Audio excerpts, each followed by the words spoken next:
Hey everybody, welcome back, guys. We're on the board. The good Lord blessed me with a nice sized doe last night here in Southwest Michigan, right behind the house. And what I wanted to do for this video is I want to just real quick take you through that hunt, kind of how it went down, how things transpired. But really what I want to show you guys is a heavy arrow and Magnus single bevel broadhead performance on what was not a great first shot by me. This broadhead right here, this is the first shot, and it went through a lot of bone. So that's what I want to show and kind of explain to you guys. So stay tuned.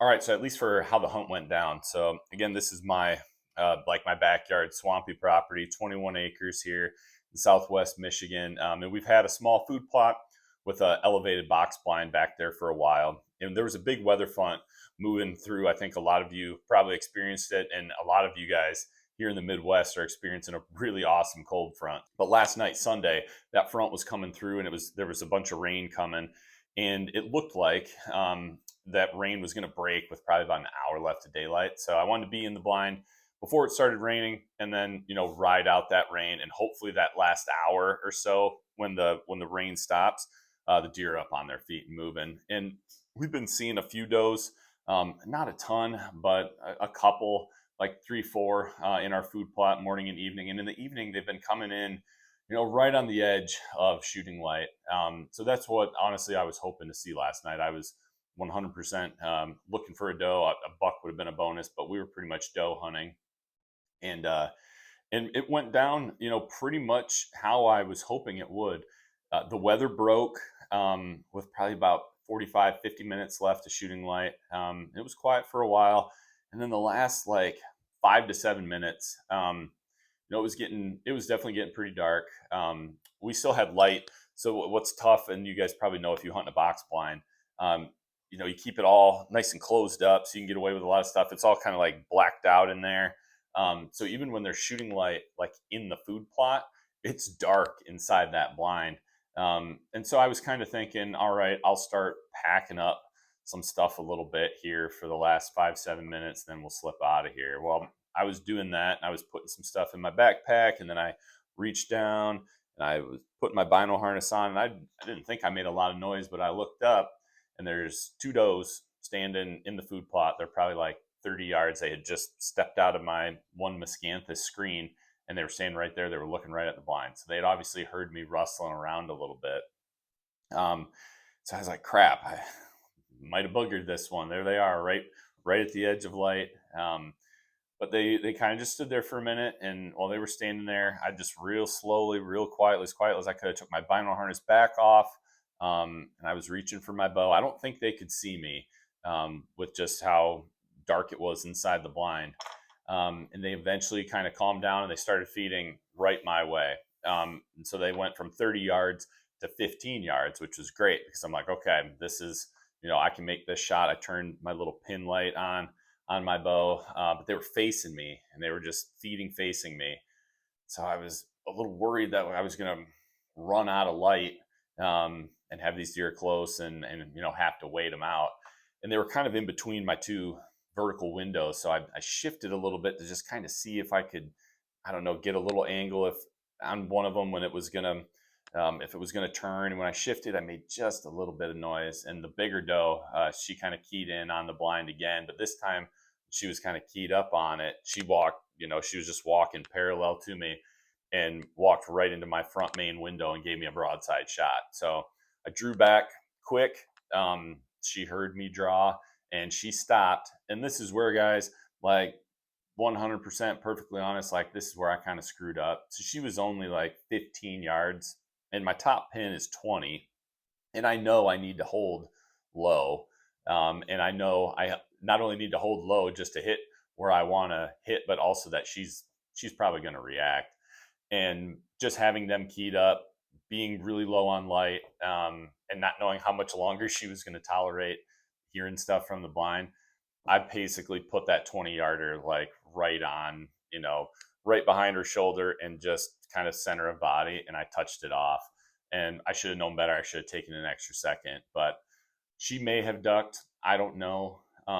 But I know I had did not execute the shot well. I did not hold where I needed to. So I hit her high and she dropped.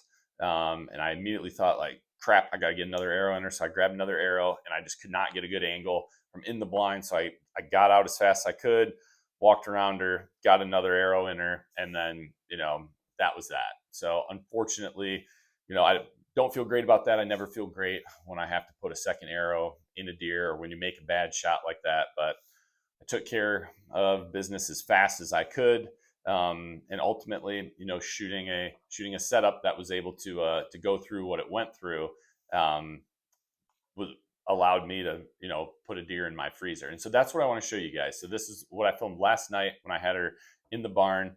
I want to show you where I hit both the first shot and the second one. You'll see them here in the video, and then what this broadhead and what my arrow went through.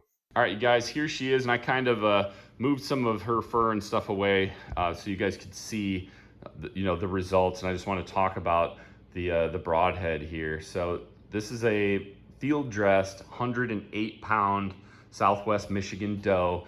She was like 15 yards, like I mentioned before, and my elevated box blind's about 8 feet off the ground.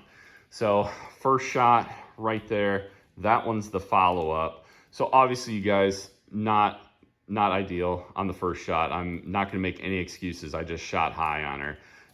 But that Magnus single bevel definitely kind of bailed me out, and that's why I like shooting those heavier fixed blades, the single bevels with a heavier arrow setup, because on entry, we went through like the top of her shoulder and bottom of her spine. So you guys can kind of see, hopefully, the shoulder moving right there.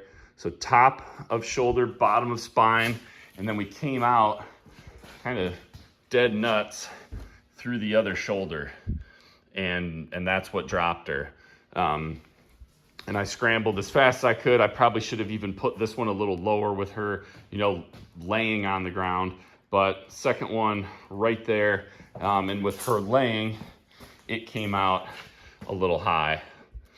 But I did the best I could in a situation where plan B happened. But kudos, to Magnus for building a broadhead that's going to be able to give you a chance when you miss high on a deer like this. Some broadheads might not give you that chance, and that's really why I like to shoot the heavier setups, the single bevels, and the Magnus heads, because they are tough, they are durable, they're able to go through stuff like that. The head looks great. I'll be able to resharpen it, no problem, and use it again. All right, so it was actually going to be fairly warm today, Monday, day after I shot her. So I really didn't want to leave her hang overnight. So I just went ahead, I quartered her up, and I was able to get a much better look at where I actually went through. And I'm not going to show those images, you guys. I mean, they are a little graphic, so you'll just have to take my word for it that I was able to understand a little better even what I went through. So I was right in my assessment of, I did go through the top part of the scapula. And I did not hit kind of like that raised, part of the shoulder blade that runs right through the middle. I hit kind of just the top edge of the bone, the flat part of the bone. I went through that. I hit the spine a little more solidly than I originally thought. I thought maybe I kind of like clipped the bottom of it. I definitely hit the bottom, but I basically blew out, the whole bottom half, maybe even a little bit more of her spine. There was just a big, chunk taken out of that. So it broke right through the bottom part of her spine. And then again in the scapula, on the exit side. And again, I did not hit that raised section. I went through, kind of the flat part. I don't exactly know how far my arrow was sticking out, but it did go through both sides. She broke it. It's hard to tell when she, fell and stuff like that, exactly how much penetration I had, but I had enough to get through the flat part of both shoulders and basically take the whole bottom part of her spine out. So, that's just a testament, I guess, to how these setups can perform when you make a bad shot like I did and plan B happens. And I guess just, for you guys, total arrow weight setup is a Series Vulcan. It's 600 grains. That includes the 150 grain Magnus single bevel. I shoot a 31-inch draw, and I shoot a 60-pound bow. So that's kind of the setup. It's not fast by any means, but as you can see, on a decent size, a fairly average size doe here in Michigan, it performed very well. So now I actually want to flip the camera around. I want to show you guys how the broadhead itself looks, the one that went through all that bone, so you guys can see how well it actually held up after it went through all that. All right, here's the broadhead from the first shot, the one that went through all that bone. You guys can see it still looks really good. It's still nice and straight. The tip didn't curl or anything. It's actually still pretty sharp too. The whole broadhead is still pretty sharp. It's not hunting sharp, but it is in totally fine condition to resharpen and go right back in my quiver. Only thing you'll notice, you can probably see it a little bit, is kind of on like the leading edge of the blade up toward the front. There's just a little bit of edge chatter, but for what it went through, that doesn't bother me one bit, and we'll be able to take care of that no problem when we go to resharpen this thing. So kudos, Magnus. You guys built another awesome head. That bailed me out when plan B happened. All right, so that's what I got for you guys. I hope this video helps you out. I hope you enjoyed just, some actual, on animal performance with a setup, a compound bow setup that, it has all the principles, has all the things that we've talked about a lot on this channel, that has come from basically all the things that Troy Fowler, the ranch fairies, talked about, all the types of things that Dr. Ed Ashby and all of his studies, all those principles, what they talk about, and just how it actually, it resulted in me being able to have a successful harvest when Plan B happened. And again, I take full responsibility for that shot, you guys. I should have known better. I shouldn't have rushed quite as much as I did. Whether or not she ducked, I don't know. It doesn't matter. I know I did not put my pin exactly where I needed to make that shot better. But that is why I have confidence in these types of setups. And typically when I do miss, I miss high and low. I usually don't have a ton of issues shooting like back on deer. So I like the ability of a heavier setup, a single bevel, to get through bone. If, like last night, if I do shoot high, that it's going to give me a chance to get through that deer and make a successful hunt, instead of potentially with a lighter setup or a different broadhead. That might not have happened.